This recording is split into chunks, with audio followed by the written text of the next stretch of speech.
Ngayon, mayroon tayong tatanungin tungkol sa mga kaganapan noong Bagyong Tino. Magandang gabi, Miss. Maaari ko bang malaman ang inyong mga pangalan, edad at kung saan kayo nakatira? Magandang gabi po. Ako po si Angel. At ako naman po si Marie. Kami po ay 17 taong gulang. Nakatira kami sa Loob. Ang aking unang tanong ay, ano ang mga paghahanda na inyong ginagawa noong nalaman niyo na may paparating na bagyo? Actually, wala talaga kami paghahanda na ginawa kasi kampante lang kami na hindi gaano kalakas ang Bagyong Tino. At sinabi rin sa amin ng kapitbahay namin na nakatira doon sa aming tinitirahan na hindi talaga tataas yung tubig. Ayun. At never pa daw nakaranas ng ganoong kalaking tubig. So, dali kalmado lang kayo doon. Opo. Noong naranasan ang Bagyong Tino, ano ang mga pangyayari na inyong naranasan? Nakaranas kami na sumulong talaga sa tubig. Yung mga nakikita namin sa TV na dinadala nila yung mga bagahe nila, mga bag na nakataas, nakapatong sa mga ulan nila, is naranasan namin mismo. Kung gaano kahirap na sumulong sa baha na hanggang lieg ang tubig. Kaya ngayon, nafe-feel namin na andito pa rin yung trauma na naranasan namin. Pagkatapos ng bagyo, ano ang inyong ginawa upang makabangon sa trahedya? Unang-una namin ginawa is binalikan namin yung tinitirhan namin at doon kami nagsimulang maglinis at hiniwalay namin yung mga gamit na magagamit pa namin at yung hindi na.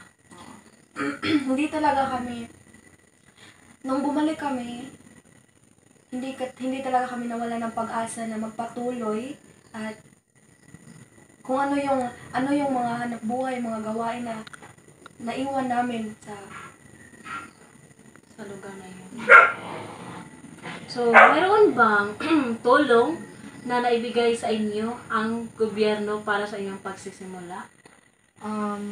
Oo. Nakatanggap kami ng mga pagkain tulad ng mga relief goods at nakatulong din sa amin yan.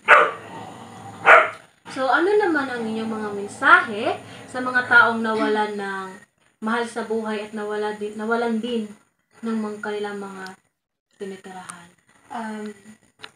Gusto ko lang sabihin na wag kayong mawala ng pag-asa at always pray for guidance and also protections na galing kay God. So, ano ang aral na iyong nakuha pagkatapos ng bagyo? Ang aral na aming nakukuha pagkatapos ng bagyo is dapat talagang maghanda ang lahat before yung bagyo.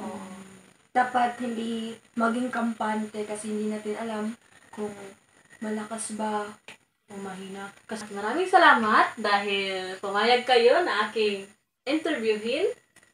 Salamat! Ngayon po ay kasama ko si Raquel May Prieto. I am 20 years old and I am from Highwilo, Danao City.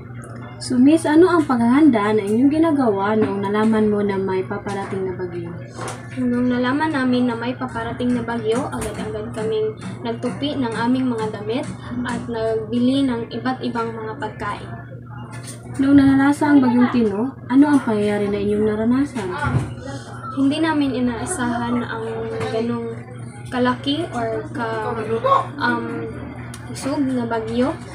Kay hindi namin inaasahan na aakyat kami ng bubong kasi grabe na ang pagtaas ng baha at pagtaas ng tubig. Pagkatapos ng bagyo, ano ang inyong ginagawa upang makabangon sa trahedya?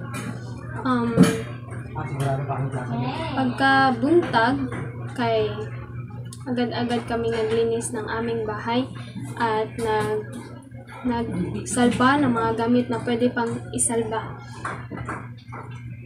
Mayroon bang tulong na binigay sa inyo ang gobyerno para sa inyong pagsisimula? Oo, kagaya ng mga iba't ibang mga pagkain, iba't ibang mga gamit, at iba't ibang mga gamit para sa aming pang-araw-araw. Ano naman ang mensahe mo sa mga taong nawala ng mahal sa buhay at nawala din ang kanilang bahay? Sa mga nawalan ng mahal sa buhay at ang kanilang bahay, gusto kong sabihin na stay strong lang po at alam kong sobrang hirap ng pinagdadaanan nyo at huwag kayong mawala ng pag-asa at kapit lang kayo sa Diyos. Ano naman ang aral na inyong nakuha pagkatapos ng bagyo? Ang natutunan ko pagkatapos ng bagyo is ang mahalaga ang talaga ang pagiging handa sa anumang sakuna. And then na-realize ko na dapat pahalagahan ang bawat parte ng pamilya. At higit sa lahat natutunan ko ang mabilis na pagbangon at magtutulungan para ang pamilya at ang komunidad. Maraming salamat po, Miss Raquel, dahil pinahintulutan mo ako na ikaw ay tanungin tungkol sa mga pangyayari noong Valentine. Maraming salamat po. At dito lamang po nagtatapos ang ating video at maraming salamat